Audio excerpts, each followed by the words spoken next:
Basically makeup ही है, जहाँ पे सर पे चोट देख रहे हैं। अगर आप हाथ देखें तो यहाँ पे मुझे मार्क्स दिए गए हैं, क्योंकि जस्ट 2 दिन पहले राधा और तुलसी ने भारी भरकम पिटाई की है मेरी और मेरी माँ कावेरी की। बट शूट पे क्या होता है, कभी कभी सच में लग जाता है।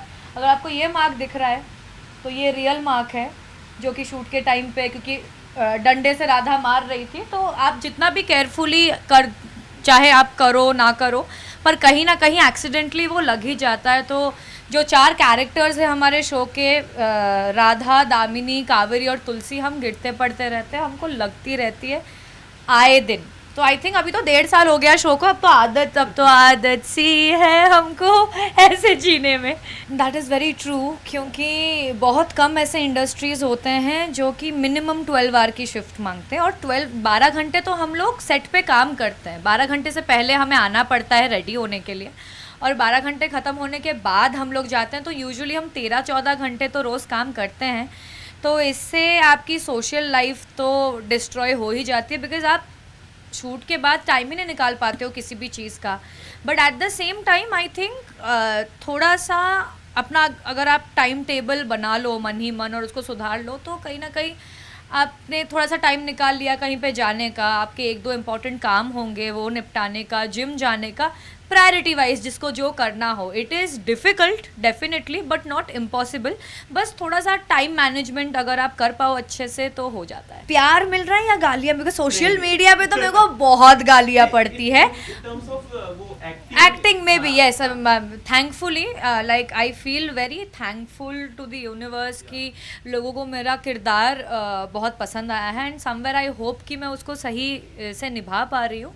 और मेरी मम्मी हमेशा बोलती, क्योंकि my mom, like I am from Odisha, तो मम्मा वहाँ पे मोस्टली नेगेटिव कैरेक्टर्स ही उन्होंने किया है अपने पूरे करियर में। तो मम्मी मुझे हमेशा बोलती है कि अगर तुमको गालियाँ पड़ रही है ना कहीं, तो इसका मतलब ये है कि तुम अपना काम अच्छे से कर रहे हो।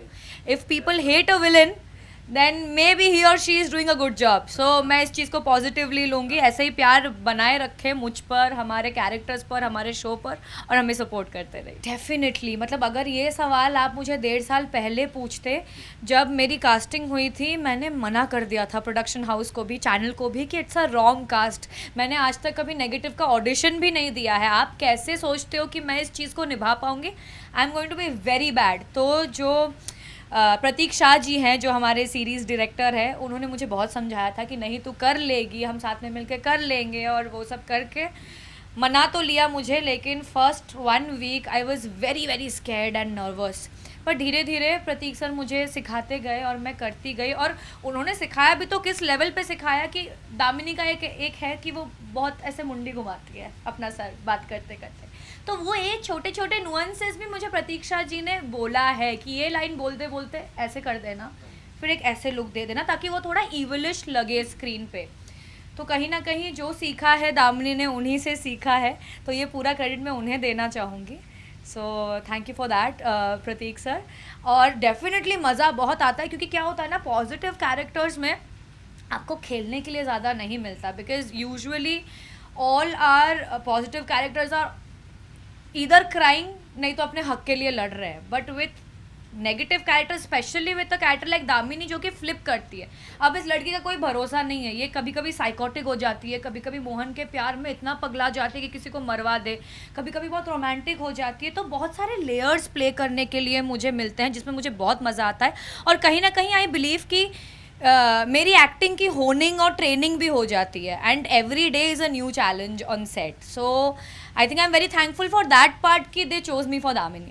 Like I do feel a bit guilty about it. एक बार सेट पे ही हुआ था, तो मैं ये तो नहीं कहूँगी कि मैं पूरी तरह ढल गई थी। बहुत सारे बच्चे आए थे, कुछ तो फंक्शन था, जिसमें से एक बच्चा बहुत बदमाश था। लाइक दूसरे बच्चों की चोटी खींचना, इसको मारना, उसको मारना। तो मैंने उसको जाके ऐसे पकड़ लिया था, उसके कान पकड़ लिए थे कि अगर तुमने और परेशान किया यहाँ पे तो देखना फिर मैं क्या करूँगी।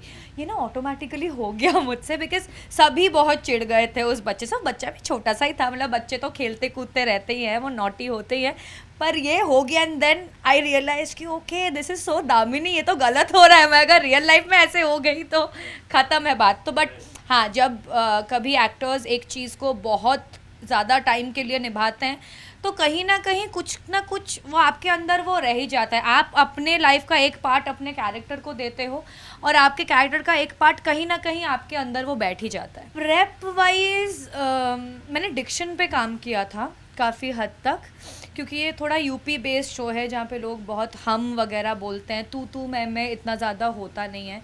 तो वो क्या होता है ना, डायलॉग्स बोलते बोलते इतना याद नहीं रहता, बिकॉज हम यूजुअली बहुत यूज टू होते हैं तू मैं आप तक जाने में, हम करके बोलना वो यूजुअली होता नहीं है। तो उस पर थोड़ा सा वर्क किया था। एंड येस, जो हमारे आइकॉनिक नेगेटिव कैरेक्टर्स रही हैं टीवी की, चाहे वो उर्वशी ढोलकिया जी हो, उनका मैंने शो फॉलो किया था, उनके कुछ सीन्स फॉलो किए थे। अनीता हसनंदानी हो गई, उनके कुछ मैंने सीन्स फॉलो किए थे, जस्ट टू नो कि क्या पैटर्न और क्या ट्रेंड चलता आया है इंडियन टीवी में, क्योंकि इस चीज़ में मैंने कभी फोकस ही नहीं किया था। तो वो होमवर्क मैंने थोड़ा बहुत किया था, और बाकी सब तो यहाँ पे मदद हो ही गई। This team is very good, touch wood. बहुत ही अच्छा बॉन्ड है। निहारिका तो वो लिटरली मेरी छोटी बहन जैसी है।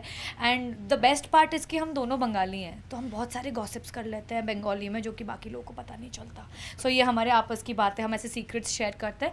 और शब्बीर सर तो ऐसे हैं कि कोई भी उनके साथ बॉन्ड बना ले, क्योंकि वो खुद ही आके आपको इतना स्पेशल फील करवाते हैं, और वो आपको लिटरली ऐसा फील करवाते हैं कि शब्बीर और XYZ उनके सामने जो भी हो, वो हम इक्वल है, हम इक्वल स्टेज पे रह के बात करते, इक्वल स्टेटस पे लेके बात करते, और वो कोई भी हो, कोई बड़ा आदमी हो, कोई छोटा आदमी हो, वो सबको इतना अपना बना लेते हैं ना कि बाय डिफ़ॉल्ट आप एक रिस्पेक्ट वाली बात आ जाती है, एक दोस्ती वाली बात आ जाती है। So I think the bond here touchwood is very good. पूरे कास्ट में, क्रू में भी सबका ही बॉन्ड बहुत अच्छा है, आज तक कभी कोई लड़ा नहीं है। फिलहाल तो अब्दू जी आए हैं और उन्होंने गुनगुन को किडनैप किया है मेरे कहने पे, पर एज ऑलवेज राधा रानी जो है अपनी बातों से जो गुंडे बदमाशों को भी घुमा लेती है और उनको संत बना देती है, वैसा ही कुछ हुआ। तो अब्दू ने मेरे साथ कर दिया धोखा और उनके तरफ हो गया, और गुनगुन को उसने मारा नहीं, तो मेरा फिर से पचका हो गया एज़ यूजुअल।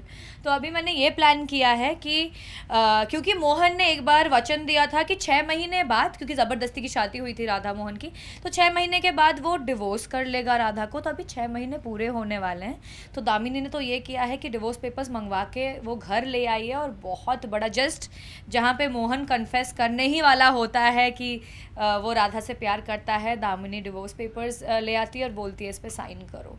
अब मोहन उस पे साइन करेगा नहीं करेगा, क्या ड्रामा होने वाला है, वो आप जब शो देखोगे आपको पता चलेगा। वेरी मच, आई मीन वो इतना स्वीट सा, सिंपल सा, इतना फन लविंग बच्चा है।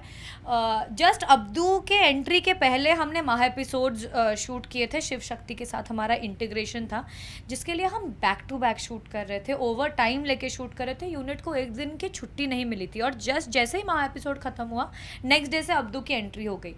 पूरा क्रू टायर्ड था, एग्जॉस्टेड था, लेकिन जैसे ही अब्दू ऑन फ्लोर आता था, वो इतना फन लविंग है, वो खुद में ही इतना क्यूट है, छोटू सा, और इतनी अपनी टूटी फूटी हिंदी में इतने प्यार से बात करता है। तो सारे क्रू में इतनी एनर्जी आ गई थी, सब लिटरली वेट करते थे कि अब्दू का कब शॉट लगेगा, क्योंकि वो बहुत एंजॉय करते थे। I think Abdu is a comedian by default, वो सिर्फ कुछ बोलता भी है तो लोगों को मज़ा आता है। So it was definitely a very good experience. Not likely. मैं तो चाहती हूँ कि राधा मोहन सालों साल चलता रहे, और बस कृपा बनी रहे हम पे। आगे चल के आफ्टर द शो में भी मैं वेब की तरफ थोड़ा वेंचर करना चाहूँगी डेफिनेटली, बट रियलिटी शोज़ अभी के लिए तो कुछ प्लान में नहीं है। हाँ, अगर कोई सिंगिंग रियलिटी शोज़ कभी लेकर आए कोई, तो उसमें मैं ज़रूर पार्टिसिपेट करना चाहूँगी। जैसे डांसिंग रियलिटी शोज़ होते हैं सेलिब्रिटीज़ के लिए, वैसे आई थिंक सिंगिंग के प्लेटफॉर्म में भी होना चाहिए। मेकर्स, अगर आप सुन रहे हो तो प्लीज़ कुछ करो, हम जैसे सिंगर्स के लिए भी कुछ कीजिए। आई ऑलवेज से दिस कि the first and foremost thing that I would like to tell you is thank you so much. क्योंकि चाहे हम कितनी भी मेहनत कर ले, ऑडियंस के सपोर्ट के बिना कोई भी शो हिट या फ्लॉप हो ही जाता है। तो आपने हम लोग को इतना सपोर्ट किया है, हमारा शो देखते आए हैं। आई जस्ट होप आप ऐसे ही हमें सपोर्ट करते रहें, शो देखते रहें, और हमारी गाड़ी चलती रहे। सो थैंक यू।